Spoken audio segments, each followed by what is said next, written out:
No, thanks, I'm okay. But if I start wheezing or gasping, just bring me a bottle. Yeah, that's I know part. Louis, Yes. but he didn't know, he like never seen me before. You've got like one person else. So. But like you literally have seen me before. No, except yeah, exactly. That's good. That's not normal, babe. Okay. I would literally look at everyone. Happy I with would this just watch it. But like he always like joins the call like. What's the expression? Super. Good stuff. The whole time. Actually, Ben, could you do me a favor? There is a bottle of water in my bag. Can you bring the bottle of water here? I don't want to get up and move this stuff.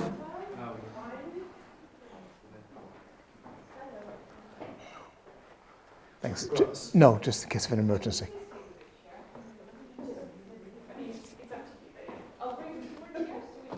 Oh yeah, let me give you a hand.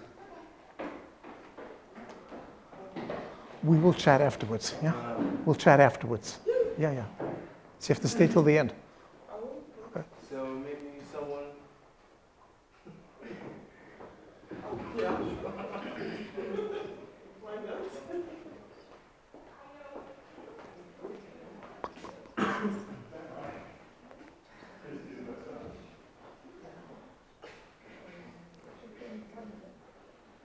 It's okay.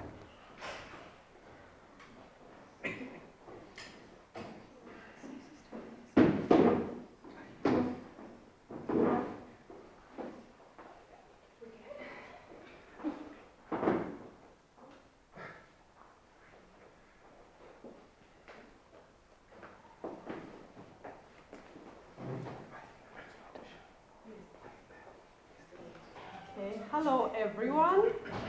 I will start with a short introduction. First of all, I would like to thank all of you who've come, and we really appreciate that. By we, I mean our amazing team, who work hard and invest a lot of energy and time to make all happen. And you probably can't hear that, but our hearts are beating faster now when we see so many faces here. So today we are going to talk about democratic socialism, and not only as an abstract notion or some philosophical concept, but as a historical phenomenon. A quick poll that we did in class on Monday showed that on one hand, this is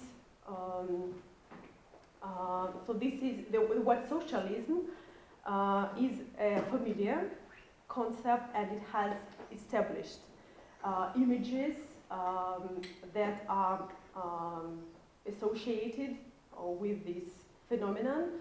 And I retrieve from our memories whenever we hear that, for example, such as Lenin or the USSR. Having said that, it also revealed certain controversies and contradictions that make it even more complicated. Some of the associations that were shared by you were poverty and were both poverty and let me check. Progress and poverty, abuse and equality, justice and oppression. You can see that they are very contradictory. And some said that socialism, that democracy hardly ever complied with socialism. And others expressed doubts as to how likely it is to implement and sustain this model in reality. So with that in mind, I do believe that today's lecture will provide us with very valuable insights and revelations about the Georgian experiment that took place 100 years ago and has historic significance not only for Georgia and but for the rest of the world as well. And we are lucky to have our guest today. Eric Lee is a journalist, historian, and political activist, as well as author of several books. Among them, 2 books, am I right? Yeah, 2 books about Georgian history. And Eric has dedicated over 30 years to research and studies of Georgian history. And today he's going to share with us his expertise and to show us that a society based on social justice could also, justice and equality could also be a free society where human rights are respected. So please, now I'm leaving this place and giving the word to Eric. Please welcome.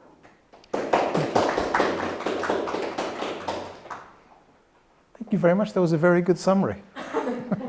Wow, did you actually read my book? Hello, everybody. This is not going to be a formal lectures. This is going to be more of a conversation, so I have some kind of bullet points I'll go through, throw out some ideas, and you can interject.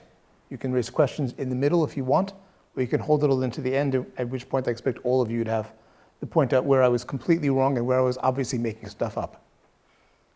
You're supposed to, yeah.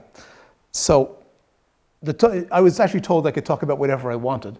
So the title I came up with was The Georgian Democratic Republic, after 100 years, why it still matters and not only for Georgians. Now, I gather the students, none of you are Georgians, right? You all British? All right, well, it matters to you. It really does. So I'm going to actually overlap some of the things you just talked about, strangely enough, even though she hasn't seen what I wrote. I want to talk about what's socialism, forget the democratic, but just what socialism was supposed to be.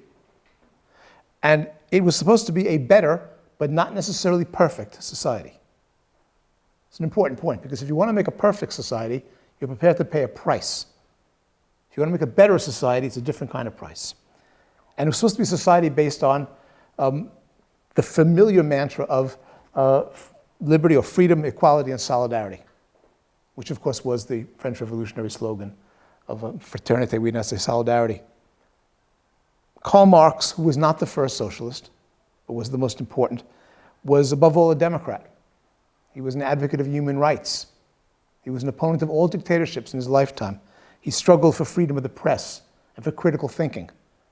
He would not recognize, were he here in the room today, he would not recognize most people who call themselves socialists or Marxists as having anything in common with those people. The dictatorship he hated the most and struggled against his whole life was in Russia. The Tsarist regime, which he considered the worst regime in the world, and he was prepared to go to war, literally go to war. He wanted Germany to invade Russia and encouraged this all through his whole life. So what happened to socialism? This wonderful dream of democracy and human rights and all these things that we probably all of us would think were good ideas, what happened? What happened was a party which called itself Marxist, claimed to be orthodox Marxist, following the perfect socialist party, came to power. And it didn't come to power where Marx would have expected it to come to power, like Germany, a highly developed capitalist country with a tradition of law and civil society. Not there. It came to power in, of all places, Russia, a country which Marx considered barbaric, an impoverished country with no civil society to speak of, run by an autocrat. Hopefully you're studying Russian history and none of this is news to you. But the Bolsheviks were not the only Marxist party in Russia. There were 2 parties, and they were sister parties. Russian Marxism was a kind of failed marriage. There was a divorce between these 2 parties. One, as you know, was the Bolsheviks, the other the Mensheviks. Mensheviks being a very stupid branding. If you were forming a political party, you did not want to be known your entire lives as the minority. I don't know why they accepted this, but most Mensheviks accepted it. Most Marxists in Russia forever believed that Russia could not become a socialist country, not for many decades to come. Russia first has to pass through a period of modernization, liberalization, capitalism, has become more prosperous, people had to be literate, et cetera, et cetera, et cetera. These are the preconditions for socialist revolution. And this was a view held even by Lenin only a decade or so before the revolution. It was widely accepted that, well, obviously, no one disagreed on this. Obviously, we're not going to have socialism here. That was never the intention. I won't go into detail on how that changed and who played roles in it, but the figure of Trotsky is quite prominent here in his interpretation of the possibility of skipping historic stages. Marx and Engels, in their more obscure writings, talked about this possibility. Talked about what would happen if people who had our views took power in a country that wasn't ready. This notion they had about being ready was fundamental to Marxism. You can't just create out of nothing a socialist country or even a capitalist country. There are preconditions that must be there. And they talked about what would happen, and they called it historical tragedy, that there were cases in history that's actually happening in European history, and it ended tragically. I think it was Marx who came up with the phrase that if you took an impoverished country and socialized its economy, you share out the poverty among everyone. He said the same kind of dog-eat-dog struggle for survival would resume in an impoverished country. You couldn't have equality when everyone was poor. I was going to use a German phrase on you, but on the off chance that any of you know German, I didn't want to risk the laughter I would get, so I won't tell you that in German. So what happened in Russia? Exactly what Marx and Engels would have predicted happened. An impoverished country declares itself socialist, tries to create some kind of equality, and the result is a nightmare scenario of a totalitarian society, the likes which the world had never seen. What did most people think socialism was in my lifetime and in your lifetime? They weren't living in the 19th century. I'm not that old. But people in the 19th century, they might have thought socialism, wonderful future, I can't wait for it to happen. But in the 20th century, we learned something. Socialism appeared to be horrible. And it was used in the United States. You can tell I have an accent. I am originally from the States. In the States, it was used not by liberals, not by people on the left. They hardly ever talked about socialism. It was used by the conservatives and the right wing, who used to call any attempt at social reform socialism. It was said they would attack the most moderate Democrats ever as being Marxist. It got much worse with the Trump. I mean, the Trump, everybody's a Marxist. You know, Joe Biden's a Marxist. Kamala Harris is a Marxist. As if Joe Biden's a Marxist, right? But in America, it's perfectly right to say that. That's what socialism became. It became a term of abuse that you'd hurl at people, had no meaning. Barack Obama was almost universally considered to be a socialist, because calling him a socialist meant he'd get fewer votes and people would hate him more. We can see this also in post-communist countries. Socialism is a term of abuse, generally. It's what you hurl at people you don't like and disagree with. It's a toxic word. In Georgia, as well as in Russia and other places, there are people who call themselves socialists, but the minute you do that, you risk having no support, no credibility anywhere. People who remember what socialism was in this country are not enthusiastic about having it come back generally. And one way you kind of know this is Monday is May Day, which you probably know is the International Socialist Holiday. It has been for over 100 years. In Georgia, of course, it's historically associated with the Communist Party and its dictatorship, and people would come out in the streets loyally to applaud communist leaders waving red flags. But if you go on May Day this year, and you should go, you should see it. On Rustaveli Avenue, you'll see the trade unions have organized the big May Day demonstration. And they're going to be a sea of flags carrying trade unionists, all blue. Blue flags. There won't be a single red flag anywhere. They won't use the color red. Because so toxic is the legacy of socialism in the post-communist countries, you can't even use red, let alone all the other symbols of the movement, like singing the Internationale or using terms like socialist. You can't say that here, or in Russia, or any of that part of the world. The left that existed in 1917, when everyone was in the same unhappy family, split following the seizure of power by the Bolsheviks. It mirrored, in a sense, the split in Russia. Right? In Russia, you had Mensheviks and Bolsheviks. You had the same split internationally. Every country of the world more or less had it. Some parties, like the British Labour Party, never went through a communist phase, never had a split. British Labour Party was always a moderate social democratic party, never really tempted by totalitarianism. But by the mid-1920s, most countries had two big parties of the left, a socialist and a communist one. And the socialist ones increasingly called themselves democratic socialists to distinguish themselves from the communists. In some countries, this became a historical tragedy. If you look at the example of Germany, one reason why Hitler and the Nazis came to power as they did was the socialists and communists were in two irreconcilable blocs, and would not unite with each other. Each side blaming the other, though of course it was the communists who were wrong, but each side blaming the other and allowing Hitler to come in. And the communists, of course, collaborated with the Nazis. And you can see photographs of these extraordinary demonstrations of communist-Nazi solidarity. Because to the communists, the socialists, the democratic socialists were the enemy number one. And Hitler was a nobody. So this split was toxic worldwide. The same can be said of the Spanish Civil War. Why did Franco win the Spanish Civil War? Why did fascism come to Spain and remain in Spain for 40 years? In part because the socialists and communists did not cooperate well, largely due to the influence of the Soviets. If any of you read George Orwell's Homage to Catalonia, I'm seeing one nodding head. Anyone? Well, read it. Read it tonight. Don't go to bed. Because if you read Orwell's Homage to Catalonia, you'll see a description of a kind of naive socialist who goes to Spain, I'm going to fight those fascists, and discovers that the only thing worse than a fascist is a Stalinist, is a communist. They're actually much worse. They're more likely to kill you than the fascists were. It was quite a shocking thing for Orwell and turned him into George Orwell. The George Orwell you've heard about, 1984, Animal Farm, was formed in this fight against the communists. So he didn't know this. He thought communists were like good guys like the rest of us, right? We're all on the left. I'm going to hop around a bit. Democratic socialists are often asked, and Senator Bernie Sanders, who I worked for and admire a great deal, was always asked, all right, I get it. You're not like a communist, and you want to see a society that's democratic socialist. So it's not the Soviet Union. It's not like that. So where is there one? Show me one example of freedom and human rights coexisting with social justice and socialism. And in fact, there are several examples. Sorry to the Georgians. There's actually more than one example that I can cite. They're all not nearly as well known as the Soviet example. Stop a person on the street anywhere, particularly in the US, ask them what about socialism, and say, well, that's what they have in Russia, even now. One example is the kibbutz movement in Israel. I hope most of you have heard of the kibbutz movement or know something about it. Looking for nodding heads.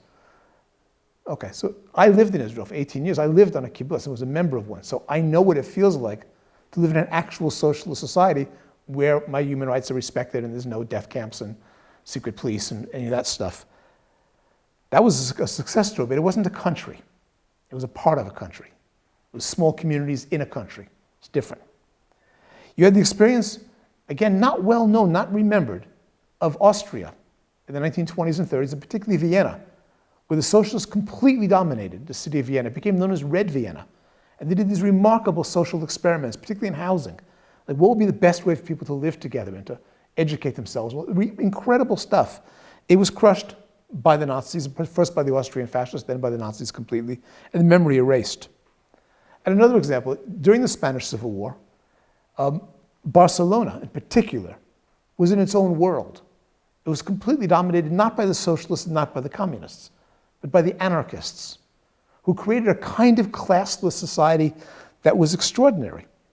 They were aided by the dissident Marxists of a political party called the POUM. And this experiment was this experiment in self-rule and democracy, an extreme version of democracy. It worked very nicely until the Spanish communists crushed it completely, which was what Orwell describes in his book. When they ask Bernie Sanders, give us an example of a democratic socialist country, he seems to think about it for a minute and says, Denmark? Not a brilliant answer. What he means is any of the Scandinavian countries, because those are countries where basically social democrats, democratic socialists, had been in power for decades. Even when they're not in power, you feel that they had been, because they created a kind of society that you kind of want to live in. In fact, when you look at these polls they occasionally do of what are the best countries in the world to live in, where are the people happiest, what are the countries that by any measure do well, it's always countries that democratic socialist parties ruled for long periods of time. I should point out that even, by the way, in Britain, strangely, even when Labour is out of power, the NHS continues to exist. The Tories, and particularly Mrs. Thatcher, would have been desperate to destroy the NHS. They couldn't. It was too popular. It was too popular. In places like Scandinavia, even when the conservative parties are in power, a lot of the social democratic socialist reforms remain intact. But what's the best example of a country that actually had not just a democratic socialist leadership, but a Marxist leadership? People who were orthodox Marxists, actually read what Marx said and carried out in practice. And that, of course, was Georgia. So now I come to the heart of the talk, but I'll be brief. First of all, actually we were just talking about this a moment ago.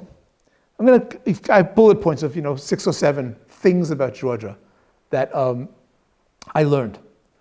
First of all, Georgia, the ruling party in Georgia from 1918 to 1921, when it was an independent country for 3 years, was a mass political party, enormously popular, huge numbers of members, most of them normal people, like peasants. Peasants in their tens of thousands joined this party. This was very unusual in the Russian Empire. The Bolshevik party was a tiny party of intellectuals in the cities. The Mensheviks in Russia were also a tiny party based in the cities. They had no support among the peasants. In fact, the peasants were not allowed to join those parties, even if they wanted to. In Georgia, it was different. For historical reasons I won't go into, peasants were not only allowed to join, they invented new terminology. Peasants were now rural workers. Therefore, they were workers. Therefore, they could join the party. They were no longer peasants. Georgian party was a mass party, and there may be only one example elsewhere in the Russian Empire of anything even like this, and that would have been the Jewish Bund, the Jewish Labor Bund, which was Jewish workers in the parts of Russia the Jews could live in, had a mass party. What about social revolutionaries? They were a mass party, but they weren't Marxist. But good point. They were a mass party and a mass party among the peasants. Absolutely. But the Bolsheviks were absolutely not. And they were proud of that fact. The Bolsheviks did not want to be a mass party. They wanted to be a party of professional revolutionaries, not a bunch of amateurs. I should mention that one expression we saw of this popularity of the Georgian party predates the 1918 independence. It was what was known as the Gurian Republic, or the Gurian Commune. Guria, as you may know, is a region in western Georgia, which the Social Democrats were so popular that even before the 1905 revolution that toppled, that shook the Russian Empire to its foundations, even before that, these peasants, these social democratic peasants, basically took power in their region. Tsarist officials fled, and they controlled it. They ran it like almost like a utopian republic of workers and peasants, democracy, stuff. People visited and wrote reports on what it was like, village meetings, village justice. It was not perfect, but it was really interesting. I mean, Tolstoy, among others, was fascinated by this. And it prefigured what was going to happen in Georgia later. So when Georgia became an independent republic in May 1918, the first thing to notice about it was democracy from day one. The leaders were elected, political parties were allowed to exist, the elections were free and fair, women voted. This is 2 years before they could vote in the United States, before they could vote in Britain. In this backward part of Europe, this backwater of Europe, women were voting away. The opposition parties were real. In some communist countries, there were fake opposition parties that didn't really oppose the government. In Georgia, they were on the left and the right of the ruling party. And they challenged the ruling party. And they did this even after the republic fell. There was freedom of the press, there was freedom to assemble, freedom to protest. Now, if you were to read a Soviet history book, I don't encourage you to do so, but if you could find one written by a Soviet writer, they would tell you, oh, no, the Communist Party was repressed. They had no freedom. The Georgians were terrible. They were just as bad as we were. I'd actually have said this. Soviet historians have said, you said we had a secret police. Well, they had a secret police too. Not denying that the Russians themselves had a secret. Anyway, the Communist Party was repressed for part of that time because all it ever did was attempt to organize coups d'etats and revolts all the time. And every time they do this, they'd be repressed for a few months, then they'd be allowed to surface again, they'd do it again. And finally, in May 1920, they were legalized as part of a deal with the Russians, and the Communist Party could also advocate its own views. And all they did for the next 9 months was organize to overthrow the government of Georgia with the help of the Red Army. That was their role. So when they were not repressed, this is what they did. Basically, it was an open society, Georgia, and democracy in the sense in which we understand it. The Constitution of the Georgian Republic, which it took them all of 3 years to draft, they hadn't even finished it when the Red Army invaded. They were still working on it. Is a model constitution. It's very modern. Any European democracy would be proud to have a constitution like this. It was finally finished in the last weeks of the Georgian Republic, the last days, in Batumi, where the government had arrived, about to get on ships, go to exile, and they found a printer in the town of Batumi who would print out copies and leave this legacy behind. The legacy was not going to be buildings or roads, it was this piece of paper. It was a document about their republic. It was a remarkable, very democratic document. Another thing people, and historians have told me this, that no one seemed to notice this about Georgia. Georgia had, in those years, 1918 to 21, a powerful independent trade union movement. Which you would think, so, what's the big deal? Britain has a powerful trade union movement. France has a powerful trade union movement. It's a precondition for democracy. It's essential. And they flexed their muscle. These unions in Georgia demanded that the Constitution include the right to strike, that it be a constitutional right, just like the right of freedom of religion or the right to vote, the right to strike, to form trade unions and strike. They hardly ever struck. They didn't need to. They were so powerful that the employers tended to do what they wanted them to do, which was what you want. I grew up politically at a time when communist countries were intact. The Eastern Bloc was still around. And I remember the role of workers and their independent unions in toppling communism as an international movement, starting in Poland. Poland in 1980, which seems like a million years ago to you, but it's yesterday to me. Poland in 1980 was a country where there were no trade unions at all. Workers had no right to form unions, and they went ahead and formed unions. And they went out on strike. And over the course of 8 years, they brought that government down, and they ended communism in Poland, which ended communism in Eastern Europe, which is what ended communism here. Workers started that process, and even predates 1980. In 1953 in East Germany, in 1956 in Poland and in Hungary, there were uprisings. Poland in 1970, usually of workers demanding the right to form unions and to strike. It's central to our understanding of revolution and democracy, and yet it's hardly ever talked about. Georgia had a strong and growing cooperative movement. Somehow I stumbled on this, and I read some of their documents. It's extraordinary. It was democratic, it was independent of the state. No one was coerced to join a cooperative. You joined it freely, as you would now, anywhere. And during the 3 years of Georgian independence, the cooperatives did very, very well in a struggling economy. And in some parts of the economy, they dominated.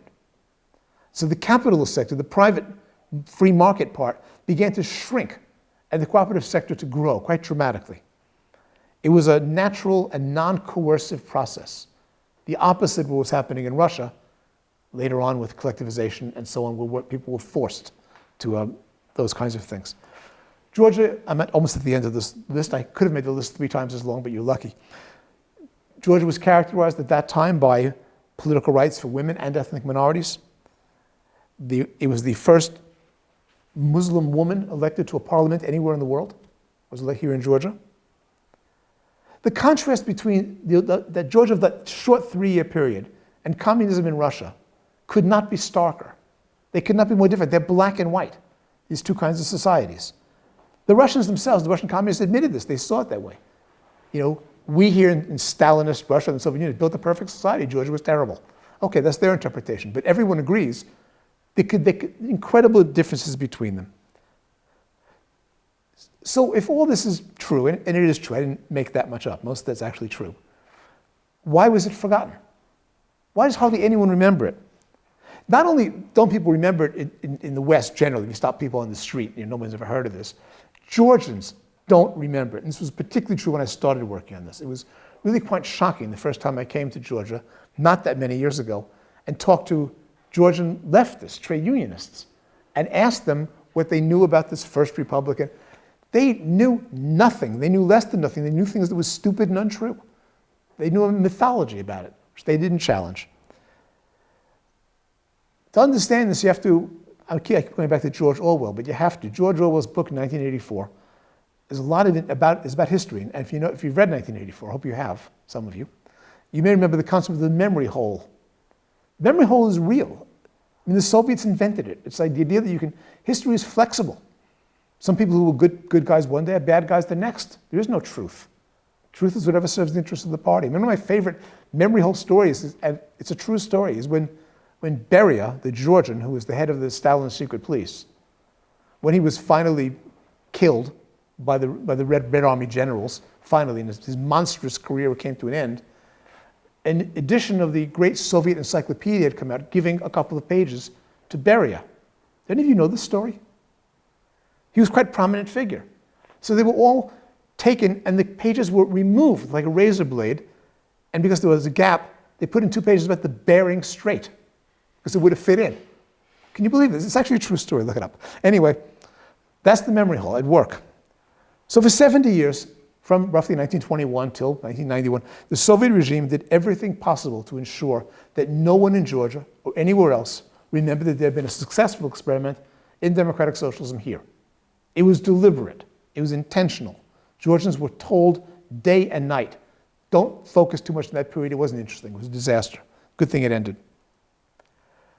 Sadly, one of the people who did the most to propagate this stupid Soviet mythology about Georgia was Stalin's greatest opponent, Leon Trotsky. If you would have gone to a left-wing bookshop in Britain, probably in the 70s or 80s, you can't actually do that, but if you could go in a time machine and go back there and do that, you'd find that you could find Trotsky's book about Georgia in most of those places. It was in print. People would read it. Even now, people get up at left-wing meetings and say, well, Comrade Trotsky said this, and people still have the book and read it. It was a terrible book. It's called Between Red and White. Don't read it. All the Orwell books I mentioned you should read. Don't read the Trotsky book. It's a pack of lies. And Trotsky wrote several bad books, but this is... What? Okay, for my sins, I read the book. But he wrote some very bad things. This is far and away the most dishonest thing Trotsky ever wrote. So it wasn't just that Stalin himself lied, his opponents lied. In the last few years, there's been a sea change in Georgia. There are young historians, mostly young, who have really gotten into this whole subject, studied it, and begun working on it. And Georgians are discovering, probably for the first time in several generations, what actually happened in their country. And it's remarkable value. And I might point out that one of the reasons why so many Georgians now understand their history is the woman in green sitting on the sofa there. Sorry, I've outed you. You don't mind? Okay. This is my publisher, Nato. And this is my book in Georgian, my first book in Georgian, which she published. Publishing me alone was a great achievement, but she's published book after book after book, including some classics about this period. You can walk into a book, if you read Georgian, you walk into a bookshop and you can snap up half a dozen books, all of them published by her publishing house, with more in the pipeline. So she's single-handedly changing the way Georgians know their history. So I'm at the end now. So if we do remember what actually happened, we read books like mine and others, and there's a few of them now, but mine is the best. If we read these books and learn about Georgian history, so what? What does it do? Assuming you're politically active or engaged or you want to see the world become a better place, what does it matter? What do you do with it? Well, first of all, it's not a model to be copied. You shouldn't look at it and say, we've got to create what Georgia had. No, you don't, because you're not an impoverished country in the fringes of the Russian Empire in 1918. You're not. So you don't want to create what Georgia had. We're going to want to learn lessons from it. I think it's an inspiration, first of all. It's an inspiring story. It's really smart and brave people, men and women, who created something remarkable that no one had ever done before. A socialist society that actually worked, and that was pleasant to live in, and you were not embarrassed by as a socialist. And there's the proof of concept. I mean, the question you raised earlier, is it possible to have a society based on social justice and equality with human rights, without death camps, without a secret police, without show trials? Yes. The Georgians took them 3 years of testing. They proved it's absolutely possible. And I say this as a lifelong democratic socialist and trade unionist. I want to end by telling you why I'm in Georgia now. Of course I would have come to talk to you, but they happened to catch me, then heard I was here. So why am I here? I'm actually not here as anything to do with what I just talked about. I'm here because my day job, incredibly, writers earn no money writing. Unless you write about Harry Potter, forget it. So if any of you have plenty of writing careers, stop. It's just not worth it. You aren't earning any money. So my day job is I work for the labor movement. I do a little website called Labor Start, which I've been doing for 25 years. And it's a news and campaigning website, and people all over the world use it in the labor movement to find out what's going on, to campaign against terrible employers, including right now our latest campaign is about an employer in Georgia, about the Volt couriers, who've been on strike for 3 months, some of them, and they've employed who discriminates and it's terrible and blah, blah, blah. So we have occasionally international conferences that we organize, very informal events, to which any trade unionist in the world can come. And our next one, we haven't had one for 7 years. Thank you, pandemic. So the next one begins on Friday. And when we put out the word, hey, anybody want to come to Georgia and have a conference on this stuff? Over 400 people from 78 countries signed up to attend. Fortunately, they're not all coming. And I should point out that 2 delegations from 2 countries both wrote to me on the same day saying we need to reach out to get our visas from the US Embassy because we do want to get to Tbilisi, Georgia, USA for your conference. And 2 of them I had to write and explain it's not actually that Georgia. I am picturing on Friday morning 2 delegations standing in Atlanta airport looking for the bus to Tbilisi, and probably Americans doing it too. Anyway, so this conference will be quite interesting. It will last for 3 days. We will be discussing everything you can imagine that trade unionists and social democrats talk about. You're welcome to attend. You can ask me afterwards and I'll tell you how. I think we should have a conversation now. I've been talking endlessly. None of you interrupted me, except for Nato back there. No one's interrupted me. Okay, thank you so much for your lecture. It was really inspiring. Yeah. Okay,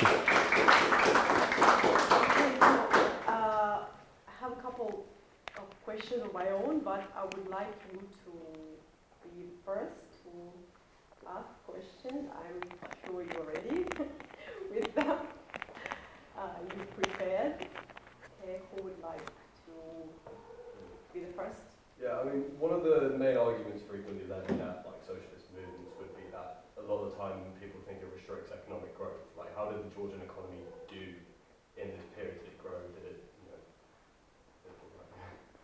Did it, This is what a politician would say. I'm glad you asked that question. Meaning, God, I wish he wouldn't answer it. No, it didn't grow. The Georgian economy was a mess, but it was a mess like every economy in the world, particularly in that region at that time. It was the end of the First World War. Everything was in ruins. I mean, agriculture, industry, railroads, nothing was functioning well. Not in Georgia, not anywhere else. So the difference between like Georgia and let's say Russia at the time was not that Georgia was prosperous and Russia wasn't. It was how they handled poverty, how they handled development. So one of the interesting initiatives in Georgia was the government arranged for the trade unions and the employers and the government to set up these tripartite bodies to regulate things like making sure everybody had access to flour and oil and salt, and the workers were paid a minimum wage and nobody died of starvation. The Russian approach was send armed gangs of men out to the countryside and steal food from the peasants. All right, those are 2 different approaches to the same problem. The Georgian peasantry did okay. There was no starvation in the countryside, and there was hardly any starvation in the cities. Whereas in Russia, of course, there was terrible starvation during the same period. So, I mean, all countries did badly. Georgia was not prosperous. Would it have become prosperous over years? Probably, as the 20s rolled along and countries recovered. Hopefully that answers your question. Yeah. No more difficult questions, please. Okay, so please, others?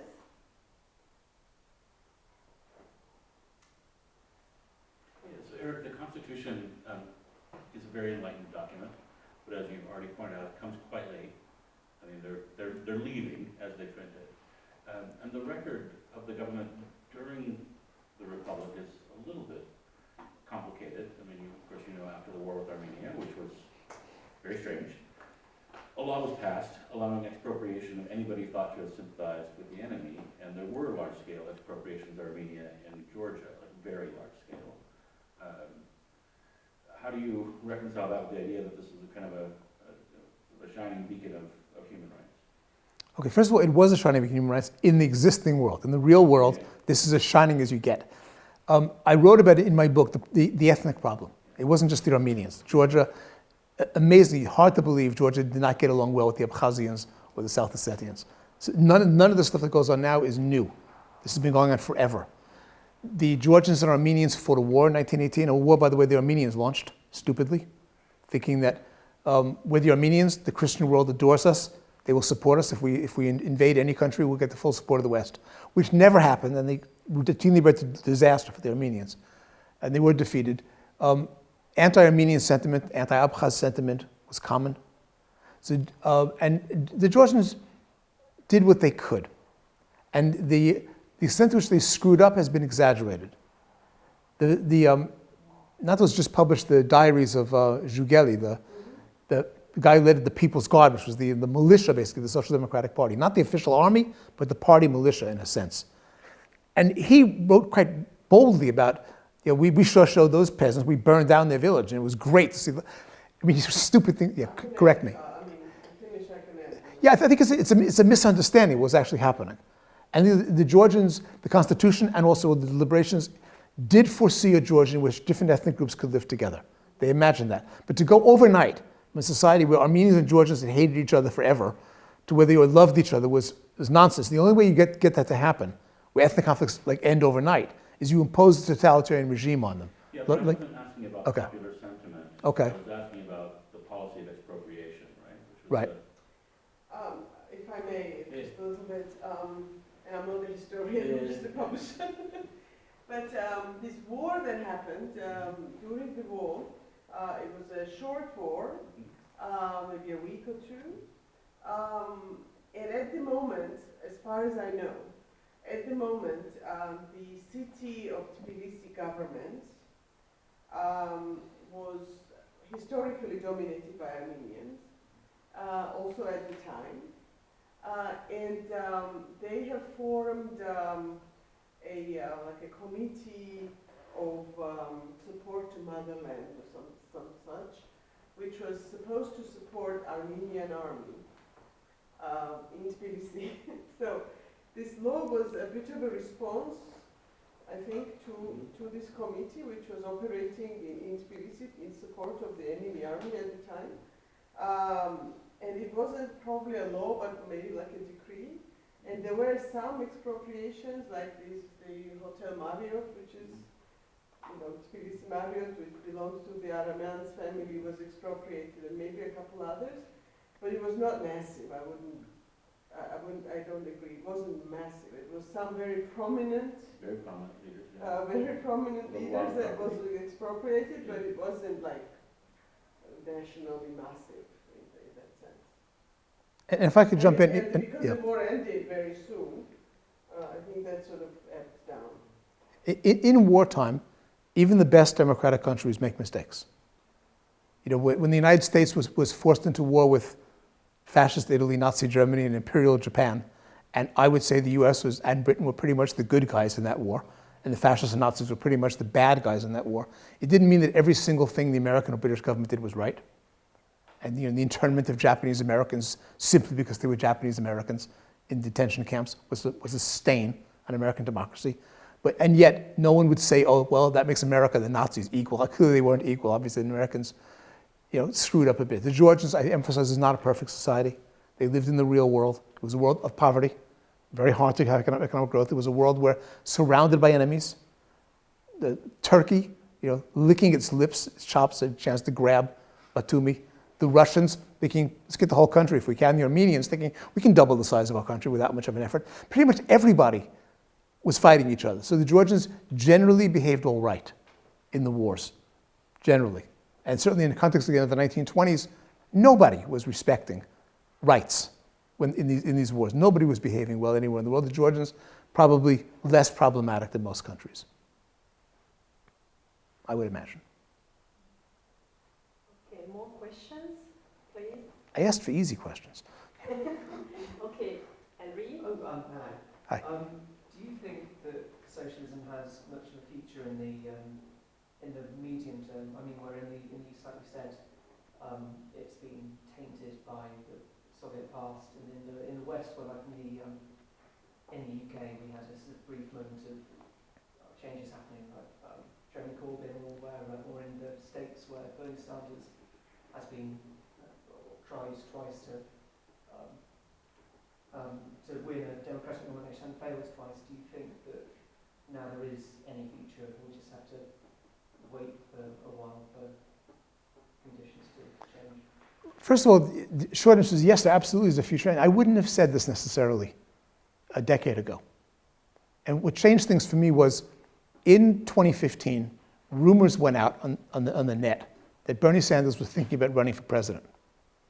And a number of us organized a petition saying, run Bernie, it's a good idea. And then he announced he was running, right? He announced it first he announced it casually in the Senate in some room. By the way, I'm running for president, and walked out. Like it was a complete non-starter, wasn't serious. And I thought, great, we'll support Sanders, we'll get to talk about radical issues and so on. He has no chance of ever being president, obviously. It's a protest vote. And then we're working on the campaign, and I was working on the campaign in something called Democrats Abroad. It's the Democratic Party for Americans who don't live in America at the moment. You get to vote, you get delegates to the convention, you get to choose who's the president.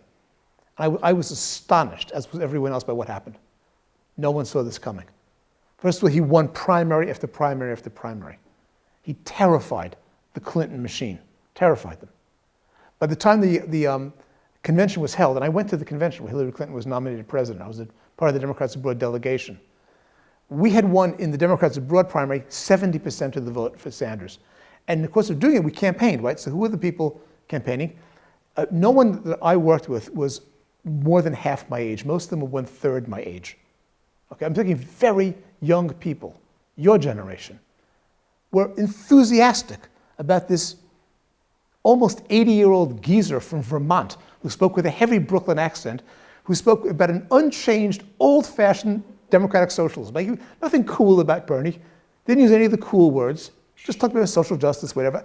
And just young people totally bought it. An entire generation. And you'd meet young people from America, and I never met one who was anything other than a Sanders supporter. And it was showed. So when you say he lost, yeah, he lost, but he got 45% of the votes against the Clinton machine, which if they hadn't cheated, he might have actually won. I mean, we watched them, I watched them cheating face to face. It was extraordinary. And he did very well the second time as well. I mean, at that time, there was a crowded field of Democrats. Biden was one of them. Overnight, they all withdrew from the race, all of them. And everybody endorsed Biden. The only Biden and Sanders. And again, Biden didn't win by a lot. So the Sanders campaigns were not, he didn't win the presidency. We never thought he'd get close. This mass movement emerged out of nowhere. The group Democratic Socialists of America, which was identified in some ways with the campaign, grew from the 5,000 members it had always had since when I was a member of it, from 5,000 members to 100,000 members in like 3 months. So people were thinking, what, is like socialism become cool? Is socialism popular? It was, and it is. I don't think that's gone away. I think that enthusiasm for a humane, decent, democratic socialism definitely captivated the imagination of the American young people, and to a degree, Corbyn did the same in Britain. Corbyn was tainted in ways that Sanders wasn't. Corbyn set himself up for disaster. But I think that those are really good examples where the left has done, out of the blue, really, really very well. And I wouldn't see that coming in the US. The reasons why I think it happens is two. One is memory. People who are of your generation do not remember the Soviet Union as a personal experience. So because of that, as the years go on, it's less toxic. There's also a bad side, because you can say, I'm a socialist. People say, oh great, because Stalin was a good guy, right? No, he wasn't a good guy. You know, that's really, there is a bit of rewriting of history. But I think that on the whole, it's a very positive thing that people are open to the idea of socialism, particularly in the US, which was a desert. I speak from personal experience. The socialist movement in America was about as small as you got. Ineffectual, tiny, very nice people. But you could fit us in a phone booth. That was a slip. They don't even know what a phone booth is, do they? Sorry. Try to imagine what a phone booth is. We were a very small movement. Not anymore. Not anymore. And I meet socialists every day. So I think it's the movement's absolutely has a second breath. And this happens, and it always will, by the way. Movements rise and fall, good ones and bad ones. Why fascism got a second life, I have no idea, right? It's a stupid idea. Terrible idea, disaster. And yet people rediscovered fascism in some parts of the world. Socialism has also been rediscovered, so it's a positive thing, and I do see a future for it. Thank you. More questions?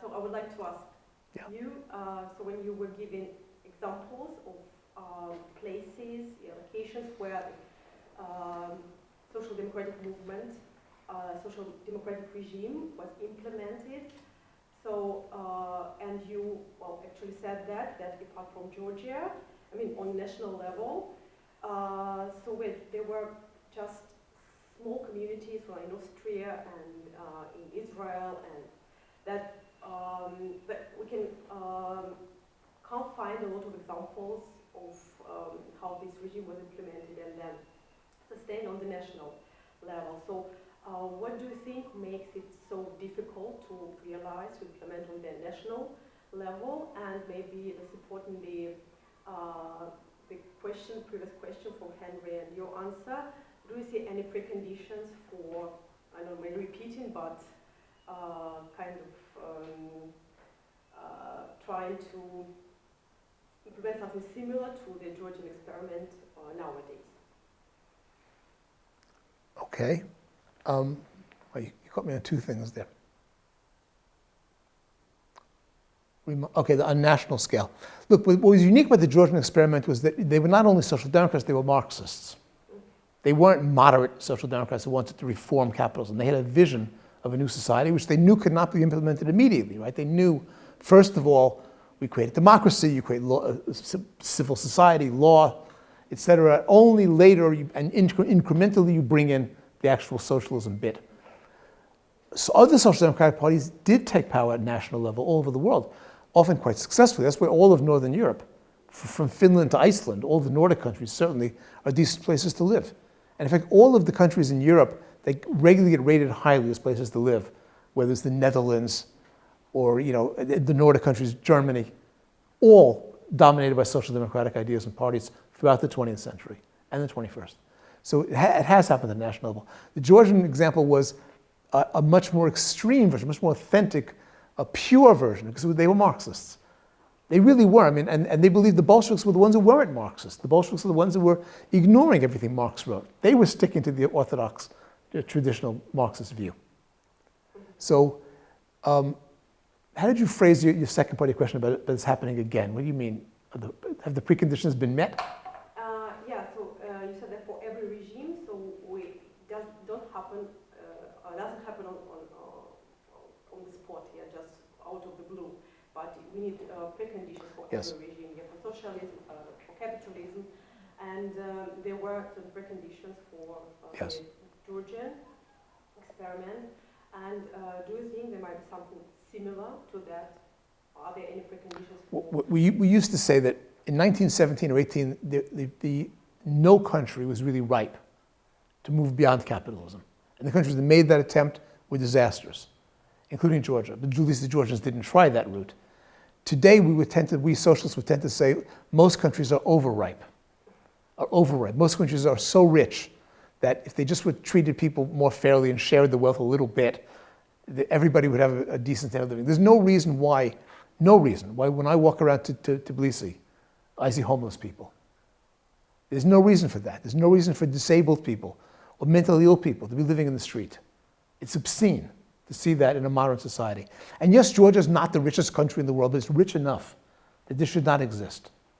So I think Georgia, like every modern country, is ripe to be a more decent, fairer society. And democratic socialist ideas are part of that. And I think it's a disgrace and an embarrassment. I see it in Britain. It's even more so. Britain is such an incredibly wealthy country. Why is there still poverty in Britain? Why do we tolerate it and homelessness? Thank you. Yeah. During the years 1918 to 1921, how did the government in Georgia and in democratic socialism, as it was implemented in Georgia, how did it relate to or legislate or in the constitution with regards to religion? Okay, first of all, usually you mentioned it took them 3 years to write the Constitution, but the Constituent Assembly that was writing it was actually the government of Georgia, right? So while they're drafting the Constitution, they're also ruling the country. So freedom of religion was day one, was allowed. And one of the massive differences I've learned from my next book, which I'm writing, I haven't touted my next book yet. I'm a terrible, my publisher just talked about it. But one of the big differences between democratic socialism and Soviet-style communism is treatment of religion. To Lenin and his Bolsheviks, the church, any church, the church, was the enemy. They were at war with them from day one. There was never a honeymoon. There was no period of, oh, let's work together with the church. They were the enemy. They're going to try to kill us. We're going to try to kill them. Georgia was not like that at all. They instituted freedom of religion, built it in from day one. Religions were treated more or less fairly. Yes, there'll be probably examples of people doing the wrong things, but on the whole, not just the Orthodox Church, but for example, the Jews had all the liberties that they'd been deprived of in the Tsarist regime. And noticeably, when the communists took over Georgia, like the first thing they did, sort of, was, close down churches, arrest priests, carry out savage attacks on the church, provoking, it was a very counterproductive thing to do. They provoked Georgian anger at them. It's one of the reasons why Georgians rose up in 1924. They were just shocked at the brutality of this anti-religious thing. So it's one thing to try to explain rationally to someone that they shouldn't be religious. I'm not religious. I'm happy to have a conversation explaining why I'm not religious. But to go beat up a priest and burn down their church is probably a bad approach to spreading the atheist doctrines. And that's what the Bolsheviks did. The Georgians were tolerant in the traditional Western sense, like Americans. Basically, they accepted you can have a religion or not have a religion. My understanding is the leadership of the Georgian party was themselves not religious. Like Noah Jordania, the president, was not religious, though his family was, like his mother was quite religious, as was Stalin's. Sorry, not to into this. I just want to add that in the constitution, religion and the state, when it was eventually adopted, it was separated from the state. So that was one thing in the constitution. Yes. And also the Orthodox Church of Georgia during the Russian Empire was not autocephalous. I don't know how It was not autonomous. It was not autonomous, Yeah. right? And it was because the Russians, there were both Orthodox religions in Russia and Georgia. So the Russians absorbed the Georgian church and sent a representative in Georgia. And in 1918, when the independence was achieved, also the church became autonomous and still is. So there was also that sort of part that it was the state and the church became independent at the same time, sort of. I remember reading, when I was at university, and please don't do this, but when I would go to the library and I'd be told you have to read this, you know what libraries are. Anyway, I was told I'd have to go to this, you read this stupid book. I had a terrible university experience. And I would look at the book and that wasn't interesting. And on the shelves would be all these wonderful old socialist books. I'd read them. And there was one from like 1915 about socialism and religion. I knew nothing about what democratic socialists thought about religion. And the book begins by saying, to socialists, religion is a private matter. Full stop. Religion is a private matter. We as socialists don't have a view. And the socialist philosophers may say, you know, Marx clearly opposed religion, but it means we don't ban religions. We don't make it illegal to be a priest, obviously. This was a socialist tradition which the Bolsheviks completely broke from. This idea that we were at war with the church was their idea. So that was one way the Georgians differed. Does that answer your question? Yes. Okay. I have a question about the current Georgian constitution. I'm not entirely sure, but I have the impression that when writing this new constitution, they must have looked at the one that was being written from 1918 to 1921. So why do you think the things that were there and are not there now were changed or taken out? Or what would be like the relationship between the current constitution and that constitution? And is there any hope or future of Georgia's constitution kind of being more molded according to the shape of that socialist democratic? So this is the moment where I should say to you, I know nothing about modern Georgian politics. I know nothing about the Constitution. I should shut up. But being a Marxist, I will tell you what the answer is. Look, when Georgia declared its independence in whatever, 1991, the legal basis for Georgian independence was that Georgia had been an independent state and it proclaimed its independence in May 1918. By the way, the same thing was true of Ireland. By what right is Ireland an independent country? Because in the Easter Uprising of 1916, independence was declared. The British crushed it, but they considered that was their legal basis. This was Georgia's legal basis. In 1991 was this. Therefore, the Georgian Constitution of 1921 was the Constitution of Georgia in 1991. Initially, that was just as the flag was the good old, love that, the beautiful Menshevik flag of Georgia. Over time, Georgia, like every country in the world, became more free market, more neoliberal, the right wing increasingly dominant. There was no social democratic party. Georgia didn't become independent in 1991 because there was a social democratic party. It didn't exist. And the new political parties that were formed, probably none of them were actually the inheritors of the legacy of social democracy. Right? They were quite different. So I think they lived with the Constitution for a little while, 5 years, and then began drafting a new one. And obviously it's going to be probably in some ways better, I mean, because modern ideas are there, but in some ways worse. And we've seen examples now of the current Georgian government. This will hopefully get me thrown out of the country eventually. The current Georgian government is a complete disgrace and couldn't care less about human rights and democracy. And that's quite obvious from these insane things they've proposed, which basically everyone in Georgia understood this was wrong. And this so violates the spirit of that first Georgian constitution. It so completely violates it. The current constitution. The current, well, I mean, it violates the spirit of current. Even the current constitution. But so, I mean, the ghosts of the Georgian Social Democrats who created this not perfect but better society then would be appalled that Georgians have to go into the streets and fight to get the basic right not to be declared foreign agents. That's unbelievable.